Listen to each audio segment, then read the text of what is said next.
Hi friends, welcome to the GRB chef. ఈరోజు అయితే చాలా మంచి రెసిపీ అండి. మినప వడియాలు ములంకాడ కర్రీ అయితే చేశాను. మినప వడియాలు చాలామందికి తెలుసు, కొంతమందికి అయితే తెలీదు. తెలియని వాళ్ళు అయితే ఖచ్చితంగా ఈ వీడియోని అయితే చూడండి. కర్రీ కూడా ఒక్కొక్కరు ఒక్కో స్టైల్లో అయితే చేస్తూ ఉంటారండి. మేమైతే ఎప్పుడూ ఈ విధంగానే వండుకుంటూ ఉంటాము ఇంట్లో. అయితే సమ్మర్ అయితే మనకి గుర్తొచ్చేవి వడియాలు, అప్పడాలు, పచ్చళ్ళు. కానీ మా ఇంట్లో సమ్మర్కి గుర్తొచ్చేది వడియాలండి. మినప వడియాలైతే ప్రతి సమ్మర్లో మేమైతే పెట్టుకుంటూ ఉంటాము. ఒక 6 మంత్స్ పాటు కూడా మేమైతే నిల్వ అయితే ఉంచుకుంటామండి. ఫ్రిడ్జ్లో స్టోర్ చేసుకోవచ్చు, బయట కూడా ఉంచుకోవచ్చు. ప్రాబ్లం ఏముండదు, పాడవ్వవు అసలు ఈ వడియాలైతే.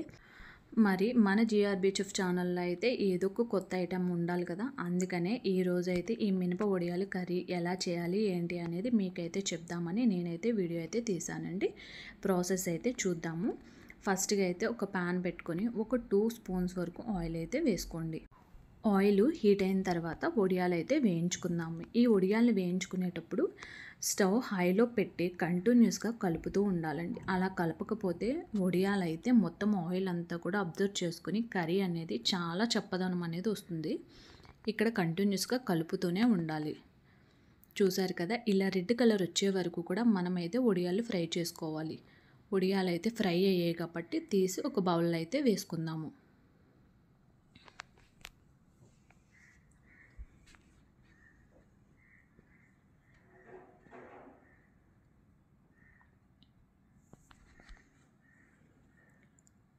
నెక్స్ట్గా అదే ప్యాన్లో ఒక 2 స్పూన్స్ వరకు కూడా ఆయిల్ వేసుకోండి. కర్రీకి కొంచెం తక్కువ ఆయిలే పడుతుంది. ఇక్కడ ఆనియన్స్ 2 ఆనియన్స్ వరకు తీసుకున్నాను. అవి కూడా చాలా చిన్ని ముక్కలు అయితే కట్ చేసుకోండి. ఒక 2 పచ్చిమిర్చి, కరివేపాకు కూడా వేసేసేయండి. వేసి ఈ ఆయిల్లో మరీ ఎక్కువగా వేయించవలసిన అవసరం అయితే ఉండదండి ఈ కర్రీకి. ఈ ఆనియన్స్ ఇంకా బాగా వేగాలి అంటే సాల్ట్ కూడా యాడ్ చేసుకోండి. నాన్ స్టిక్ ప్యాన్స్లో అయితే సాల్ట్ అనేది స్టార్టింగ్లో అస్సలే యాడ్ చేయొద్దండి. నాన్ స్టిక్ ప్యాన్స్ పాడైపోతాయి. ఆనియన్స్ అయితే మనకి ఈ రెడ్ కలర్ వస్తే సరిపోతుందండి. మరీ ఎక్కువగా వేస్తే కర్రీ అనేది చేదుగా ఉంటుంది. నెక్స్ట్గా ఒక 2 టమాటాస్ కూడా వేసేసుకోండి. టమాటా కూడా చిన్న ముక్కలుగా కట్ చేసుకోండి. నెక్స్ట్గా ములంకాళ్ళు నేను ఆల్రెడీ కడిగి పెట్టానండి. ఇలా చిన్న ముక్కలు అయితే కట్ చేసుకోండి. ములంకాళ్ళు కూడా పెద్దగా కట్ చేసుకుంటే మనకి తినేటప్పుడు కొంచెం ఇబ్బందిగా అయితే ఉంటుంది. ఈ ములంకాళ్ళు వేసిన తర్వాత ఒక 1 మినిట్ పాటు కూడా మనమైతే మూత పెట్టుకుందాము.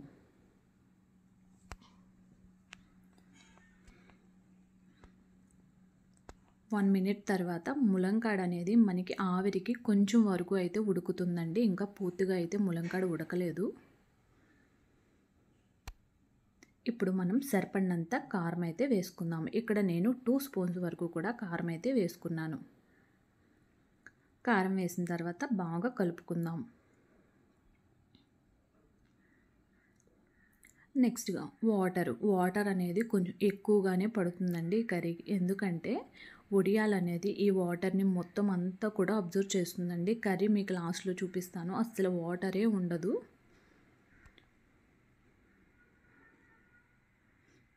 మనకి ములంకాడ కూడా ఉడికిపోయిందండి. నాకైతే ఉడికినట్టే అనిపిస్తుంది.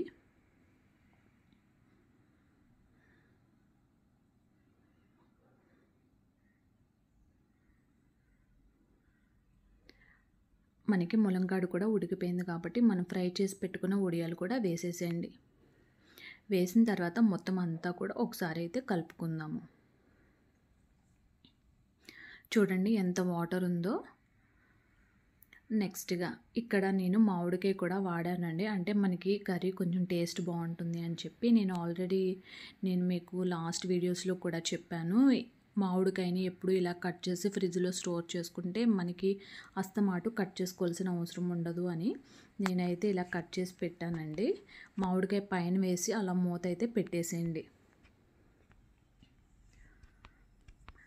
మనకి చూడండి అసలు మామిడికాయ అనేది ఎక్కడా కూడా కనిపించట్లేదు. మామిడికాయ జస్ట్ ఆవిరి వస్తే చాలండి, ఉడికిపోతుంది చాలా ఫాస్ట్గానే.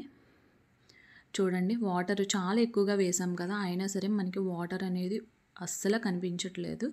ఈ కర్రీకి ఇలా వాటర్ లేకుండా ఉంటేనే కర్రీ బాగుంటుందండి.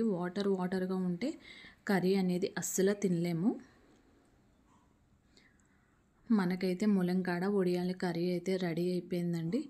ఇందులో నాన్ వెజ్ కూడా వేసుకోవచ్చండి. అంటే పచ్చి రొయ్యలు కానీ, ఎండు రొయ్యలు కానీ అలా వేసుకుంటే టేస్ట్ అయితే ఇంకా బాగుంటుంది.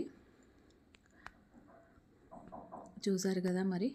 మనకైతే ఈరోజైతే ములంకాడ వడియాలు కర్రీ అయితే రెడీ అయిపోయింది కదా. ఈ కర్రీని అయితే మనం వేడివేడి రైస్లో కానీ, చపాతీ లేదా పరోటా వీటిలోకి వేసుకుంటే చాలా బాగుంటుందండి. మాకైతే చాలా ఇష్టము. మేము ఈ కర్రీని దోశల్లో ఎక్కువగా వేసుకుని తింటూ ఉంటాము. అందరూ ఖచ్చితంగా అయితే ట్రై చేయండి. మీకు ఇంకా ఎలాంటి కర్రీస్ అయినా డౌట్ ఉంటే మాకైతే కామెంట్ సెక్షన్లో కామెంట్ చేయండి. మరి మా జీఆర్బీ చెఫ్ ఛానల్ అయితే సబ్స్క్రైబ్ చేసుకోండి, లైక్ చేయండి, షేర్ చేయండి.